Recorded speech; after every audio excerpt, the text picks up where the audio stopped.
Chapter 11. The Fat Man. The telephone bell was ringing when Spade returned to his office after sending Bridget O'Shaughnessy off to Effie Perrine's house. He went to the telephone. Hello. Yes, this is Spade. Yes, I got it. I've been waiting to hear from you. Who? Mr. Gutman? Oh, yes, sure. Now, the sooner the better. 12C. Right. Say 15 minutes. Right.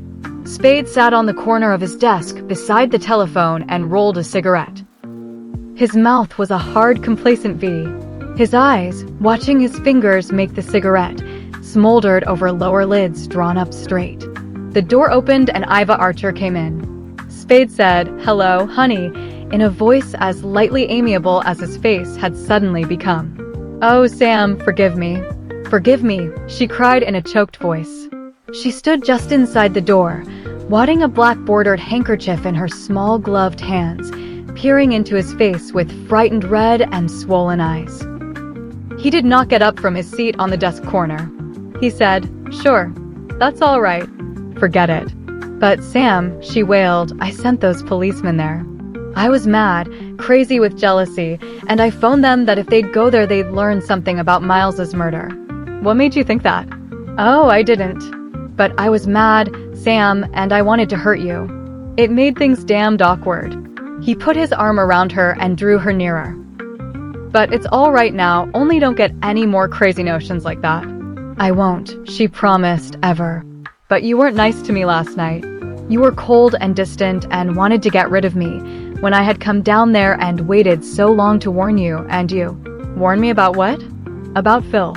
He's found out about you being in love with me, and Miles had told him about my wanting a divorce, though of course he never knew what for, and now Phil thinks you killed his brother because he wouldn't give me the divorce so we could get married. He told me he believed that, and yesterday he went and told the police." "That's nice," Spade said softly. "And you came to warn me, and because I was busy you got up on your ear and helped this damned Phil Archer stir things up." "I'm sorry," she whimpered. "I know you won't forgive me." I'm sorry. "You ought to be," he agreed, "on your own account as well as mine." "Has Dundee been to see you since Phil did his talking? Or anybody from the bureau?" "No." Alarm opened her eyes and mouth. "They will," he said, "and it'd be just as well to not let them find you here." "Did you tell them who you were when you phoned?" "Oh, no. I simply told them that if they'd go to your apartment right away, they'd learn something about the murder, and hung up." "Where'd you phone from?" "The drugstore up above your place." "Oh, Sam, dearest, He patted her shoulder and said pleasantly, "It was a dumb trick, all right, but it's done now. You'd better run along home and think up things to tell the police. You'll be hearing from them. Maybe it'd be best to say no right across the board." He frowned at something distant. "Or maybe you'd better see Sid Wise first." He removed his arm from around her, took a card out of his pocket, scribbled 3 lines on its back, and gave it to her. "You can tell Sid everything." He frowned. "Or almost everything." "Where were you the night Miles was shot?" "Home," she replied without hesitating. He shook his head, grinning at her. "I was," she insisted. "No," he said. "But if that's your story, it's all right with me. Go see Sid. It's up on the next corner, the pinkish building, room 827. Her blue eyes tried to probe his yellow-gray ones. "What makes you think I wasn't home?" she asked slowly. "Nothing except that I know you weren't." "But I was. Her lips twisted and anger darkened her eyes. "Effie Perrine told you that," she said indignantly. "I saw her looking at my clothes and snooping around. You know she doesn't like me, Sam. Why do you believe things she tells you when you know she'd do anything to make trouble for me?" "Jesus, you women," Spade said mildly. He looked at the watch on his wrist. "You'll have to trot along, precious. I'm late for an appointment now. You do what you want, but if I were you I'd tell Sid the truth or nothing. I mean, leave out the parts you don't want to tell him, but don't make up anything to take its place." "I'm not lying to you, Sam," she protested. "Like hell you're not," he said and stood up. She strained on tiptoe to hold her face nearer his. "You don't believe me?" she whispered. "I don't believe you." "And you won't forgive me for what I did?" "Sure I do." He bent his head and kissed her mouth. "That's all right. Now run along." She put her arms around him. "Won't you go with me to see Mr. Wise?" "I can't, and I'd only be in the way." He patted her arms, took them from around his body, and kissed her left wrist between glove and sleeve. He put his hands on her shoulders, turned her to face the door, and released her with a little push. "Beat it," he ordered. The mahogany door of Suite 12C at the Alexandria Hotel was opened by the boy Spade had talked to in the Belvedere lobby. Spade said, "Hello," good-naturedly. The boy did not say anything. He stood aside, holding the door open. Spade went in. A fat man came to meet him. The fat man was flabbily fat with bulbous pink cheeks and lips and chins and neck, with a great soft egg of a belly that was all his torso, and pendant cones for arms and legs. As he advanced to meet Spade, all his bulbs rose and shook and fell separately with each step, in the manner of clustered soap bubbles, not yet released from the pipe through which they had been blown. His eyes, made small by fat puffs around them, were dark and sleek. Dark ringlets thinly covered his broad scalp. He wore a black cutaway coat, black vest, black satin ascot tie holding a pinkish pearl, striped gray worsted trousers, and patent leather shoes. His voice was a throaty purr. "Ah, Mr. Spade," he said with enthusiasm and held out a hand like a fat pink star. Spade took the hand and smiled and said, "How do you do, Mr. Gutman?" Holding Spade's hand, the fat man turned beside him, put his other hand to Spade's elbow, and guided him across a green rug to a green plush chair beside a table that held a siphon, some glasses, and a bottle of Johnny Walker whiskey on a tray, a box of cigars, Coronas Del Ritz, 2 newspapers, and a small and plain yellow soapstone box. Spade sat in the green chair. The fat man began to fill 2 glasses from bottle and siphon. The boy had disappeared. Doors set in 3 of the room's walls were shut. The 4th wall, behind Spade, was pierced by 2 windows looking out over Geary Street. "We begin well, sir," the fat man purred, turning with a proffered glass in his hand. "I distrust a man that says when. If he's got to be careful not to drink too much, it's because he's not to be trusted when he does." Spade took the glass and, smiling, made the beginning of a bow over it. The fat man raised his glass and held it against a window's light. He nodded approvingly at the bubbles running up in it. He said, "Well, sir, here's to plain speaking and clear understanding." They drank and lowered their glasses. The fat man looked shrewdly at Spade and asked, "You're a close-mouthed man?" Spade shook his head. "I like to talk." "Better and better," the fat man exclaimed. "I distrust a close-mouthed man. He generally picks the wrong time to talk and says the wrong things. Talking's something you can't do judiciously unless you keep in practice." He beamed over his glass. "We'll get along, sir, that we will." He set his glass on the table and held the box of Coronas Del Ritz out to Spade. "A cigar, sir." Spade took a cigar, trimmed the end of it, and lighted it. Meanwhile, the fat man pulled another green plush chair around to face Spade's within convenient distance and placed a smoking stand within reach of both chairs. Then he took his glass from the table, took a cigar from the box, and lowered himself into his chair. His bulb stopped jouncing and settled into flabby rest. He sighed comfortably and said, "Now, sir, we'll talk if you like. And I'll tell you right out that I'm a man who likes talking to a man that likes to talk." "Swell. Will we talk about the blackbird?" The fat man laughed, and his bulbs rode up and down on his laughter. "Will we?" he asked, and "We will," he replied. His pink face was shiny with delight. "You're the man for me, sir, a man cut along my own lines. No beating about the bush, but right to the point. Will we talk about the blackbird?" "We will." "I like that, sir. I like that way of doing business." "Let us talk about the blackbird by all means. But first, sir, answer me a question, please, though maybe it's an unnecessary one, so we'll understand each other from the beginning. You're here as Miss O'Shaughnessy's representative." Spade blew smoke above the fat man's head in a long slanting plume. He frowned thoughtfully at the ash-tipped end of his cigar. He replied deliberately, "I can't say yes or no. There's nothing certain about it either way, yet." He looked up at the fat man and stopped frowning. "It depends." "It depends on?" Spade shook his head. If I knew what it depends on, I could say yes or no. The fat man took a mouthful from his glass, swallowed it, and suggested, maybe it depends on Joel Cairo? Spade's prompt maybe was non-committal. He drank. The fat man leaned forward until his belly stopped him. His smile was ingratiating, and so was his purring voice. You could say, then, that the question is which one of them you'll represent? You could put it that way. It will be one or the other? I didn't say that. The fat man's eyes glistened. His voice sank to a throaty whisper asking, who else is there? Spade pointed his cigar at his own chest. There's me, he said. The fat man sank back in his chair and let his body go flaccid. He blew his breath out in a long, contented gust. That's wonderful, sir, he purred. That's wonderful.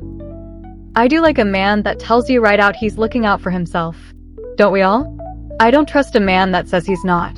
And the man that's telling the truth when he says he's not I distrust most of all, because he's an ass, and an ass that's going contrary to the laws of nature. Spade exhaled smoke. His face was politely attentive. He said, uh-huh. Now let's talk about the blackbird.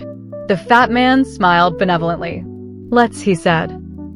He squinted so that fat puffs crowding together left nothing of his eyes but a dark gleam visible. Mr. Spade, have you any conception of how much money can be made out of that blackbird? No. The fat man leaned forward again and put a bloated pink hand on the arm of Spade's chair.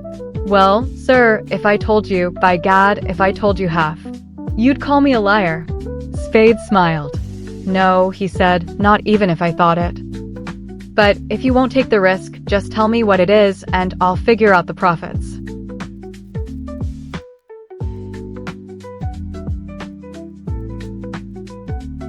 The fat man laughed.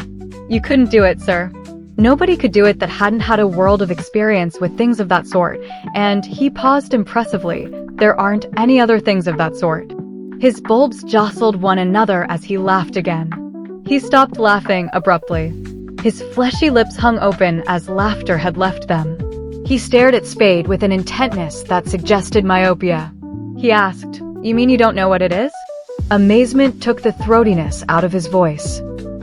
Spade made a careless gesture with his cigar. Oh, hell, he said lightly, I know what it's supposed to look like. I know the value in life you people put on it. I don't know what it is. She didn't tell you? Miss O'Shaughnessy? Yes.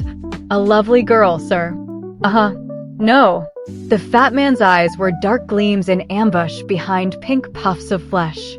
He said indistinctly, she must know, and Cairo didn't either? Cairo is cagey. He's willing to buy it, but he won't risk telling me anything I don't know already.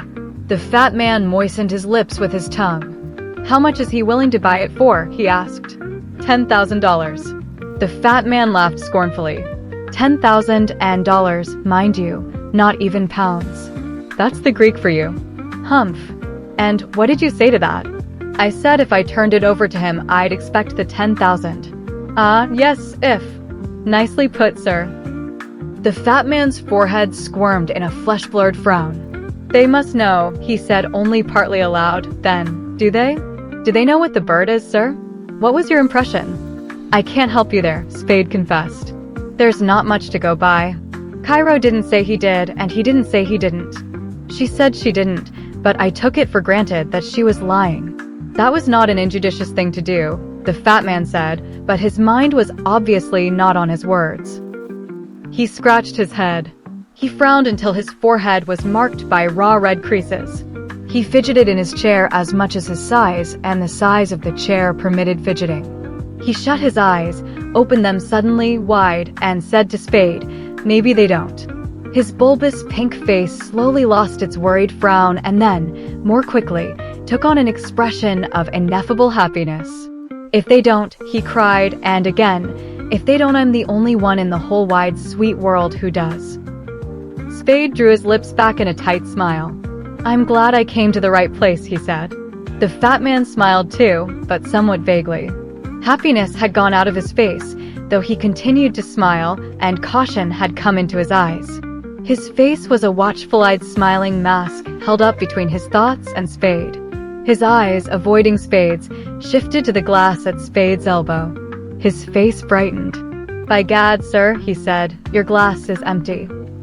He got up and went to the table and clattered glasses and siphon and bottle mixing 2 drinks. Spade was immobile in his chair until the fat man, with a flourish and a bow and a jocular, "Ah, sir, this kind of medicine will never hurt you," had handed him his refilled glass. Then Spade rose and stood close to the fat man, looking down at him, and Spade's eyes were hard and bright. He raised his glass. His voice was deliberate, challenging. "Here's to plain speaking and clear understanding." The fat man chuckled and they drank. The fat man sat down. He held his glass against his belly with both hands and smiled up at Spade. He said, "Well, sir, it's surprising, but it well may be a fact that neither of them does know exactly what that bird is, and that nobody in all this whole wide sweet world knows what it is, saving and excepting only your humble servant, Caspar Gutman, Esquire." Swell. Spade stood with legs apart, one hand in his trousers pocket, the other holding his glass. "When you've told me there'll only be 2 of us who know." "Mathematically correct, sir." The fat man's eyes twinkled, but his smile spread. "I don't know for certain that I'm going to tell you." "Don't be a damned fool," Spade said patiently. "You know what it is." "I know where it is. That's why we're here." "Well, sir, where is it?" Spade ignored the question. The fat man bunched his lips, raised his eyebrows, and cocked his head a little to the left. "You see," he said blandly, "I must tell you what I know, but you will not tell me what you know." "That is hardly equitable, sir." No, I do not think we can do business along those lines." Spade's face became pale and hard. He spoke rapidly in a low, furious voice. "Think again and think fast. I told that punk of yours that you'd have to talk to me before you got through. I'll tell you now that you'll do your talking today or you're through. What are you wasting my time for? You and your lousy secret. Christ. I know exactly what that stuff is that they keep in the sub-treasury vaults, but what good does that do me? I can get along without you. God damn you. Maybe you could have got along without me if you'd kept clear of me. You can't now. Not in San Francisco. You'll come in or you'll get out, and you'll do it today." He turned and with angry heedlessness tossed his glass at the table. The glass struck the wood, burst apart, and splashed its contents and glittering fragments over table and floor. Spade, deaf and blind to the crash, wheeled to confront the fat man again. The fat man paid no more attention to the glass's fate than Spade did. Lips pursed, eyebrows raised, head cocked a little to the left. He had maintained his pink-faced blandness throughout Spade's angry speech, and he maintained it now. Spade, still furious, said, "And another thing I don't want." The door to Spade's left opened. The boy who had admitted Spade came in. He shut the door, stood in front of it with his hands flat against his flanks, and looked at Spade. The boy's eyes were wide open and dark with wide pupils. Their gaze ran over Spade's body from shoulders to knees, and up again to settle on the handkerchief whose maroon border peeped from the breast pocket of Spade's brown coat. "Another thing," Spade repeated, glaring at the boy. "Keep that gunsel away from me while you're making up your mind. I'll kill him. I don't like him. He makes me nervous. I'll kill him the first time he gets in my way. I won't give him an even break. I won't give him a chance. I'll kill him." The boy's lips twitched in a shadowy smile. He neither raised his eyes nor spoke. The fat man said tolerantly, "Well, sir, I must say you have a most violent temper." "Temper?" Spade laughed crazily. He crossed to the chair on which he had dropped his hat, picked up the hat, and set it on his head. He held out a long arm that ended in a thick forefinger pointing at the fat man's belly. His angry voice filled the room. "Think it over and think like hell. You've got till 5:30 to do it in. Then you're either in or out for keeps." He let his arm drop, scowled at the bland fat man for a moment, scowled at the boy, and went to the door through which he had entered. When he opened the door, he turned and said harshly, 5:30, then the curtain. The boy, staring at Spade's chest, repeated the 2 words he had twice spoken in the Belvedere lobby. His voice was not loud. It was.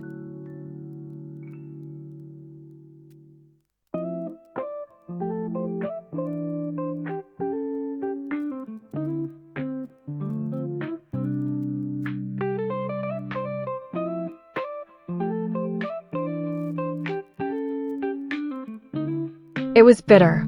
Spade went out and slammed the door.